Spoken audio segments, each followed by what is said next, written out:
Malayo ka pala. May pasintabi, yung pinakya, hindi yung ano eh. Malayo ka pa pala. Ganda na kaya ngayon, sobra. Kasi may upload kaming TV series. Pero kung na-download ko na yung parang napapanood. Panorin mo! Check ko yun. Anong season na? 2. Pero parang isang... Oo, wala yan. Ang panorin yung Naka-download ko Friends. lang. Oo, paganda. Season 1 na Mario Boy, pag-uusap. Bakit mo lang yun? Season na naman.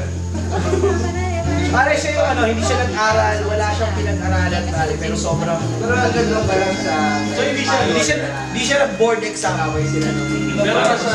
Naging lawyer siya na hindi nag-board exam. Pero siya yung pag may nabasa siya, hindi na mawawala sa kanya.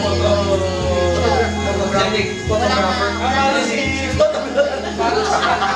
Photogenic siya. Tapos, every time, ang ginawa niya, nagtetest siya ng board exam ng ibang tao. Siya magtetest. Tapos sinasadya niya na hindi ma-perfect. Kaya hindi makapumasa ng board exam ko. Mapagtatest sa kanya. Kasi photogenic ako eh. Photogenic ako. Kaya ako magtetest ako. Sabi niya, bago siya mag-test, mag-chonky muna siya.